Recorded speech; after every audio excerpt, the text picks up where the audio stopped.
মিলিমিশি চলিবেন, ঘর ঘর আর মাসি অকল বধি অকল মিলিমিশি চলিবেন, দেখবেন যে শান্তি ফিরে আসবে।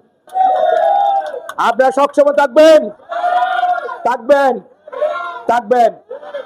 চন্দনাইশ পৌরসভার ৮ নং ওয়ার্ড পালপাড়ায় শ্রী শ্রী গীতা মন্দির পরিদর্শন ও সনাতনী সম্প্রদায়ের সাথে মতবিনিময় সভা করলেন লায়ন আলহাজ রফিকুল ইসলাম।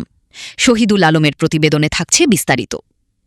জাতি, ধর্ম, বর্ণ নির্বিশেষে সকলকে নিয়ে আগামীর চন্দনাইশ পৌরসভা বিনির্মাণে কাজ করার প্রত্যয় নিয়ে এবং সন্ত্রাস, চাঁদাবাজ ও মাদকমুক্ত চন্দনাইশ পৌরসভা গড়ার লক্ষ্যে চট্টগ্রামের চন্দনাইশ উপজেলার পৌরসভার ৮ নং ওয়ার্ড পালপাড়ায় শ্রী শ্রী গীতা মন্দির প্রাঙ্গণে সনাতনী সম্প্রদায়ের সাথে মতবিনিময় সভা করেন দক্ষিণ চট্টগ্রামের বিশিষ্ট শিল্পপতি ও দানবীর লায়ন আলহাজ রফিকুল ইসলাম।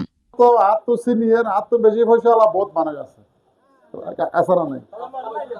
মন মানসিকতা খুব ছোট, মন মানসিকতা বড় করে।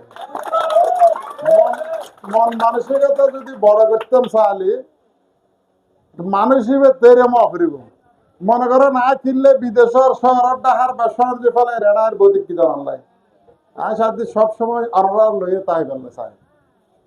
এই সময় মন্দির সংস্কার কাজের জন্য লায়ন রফিকুল ইসলামের নিজস্ব তহবিল হতে ৫০,০০০ টাকা অনুদান প্রদান করেন।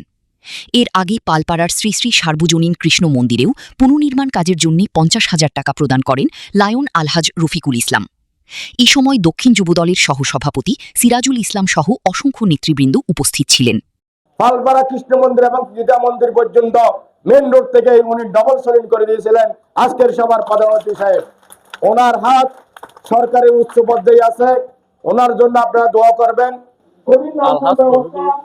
ইসলাম আমাদের মন্দিরের জন্য আজকে ৫০,০০০ টাকা অনুদান দিয়েছেন এবং আমাদের মন্দিরে সার্বিক এবং যে কোনো প্রয়োজনে সব সময় থাকবেন এই প্রত্যাশা দিয়েছেন।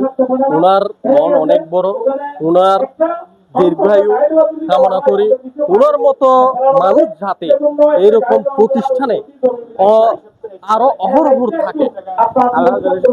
সাহেব আমাদের এই মন্দিরের জন্য ৫০,০০০ টাকা দিয়েছে। আমরা উত্তর এলাকার পালপাড়াবাসী খুব খুশি। ওনারা আমরা প্রতিশ্রুতি দিয়েছি, ওনার পাশে আমরা থাকবো। উনি প্রতিশ্রুতি দিয়েছে ওনার পাশে আমাদের পাশে উনি থাকবেন।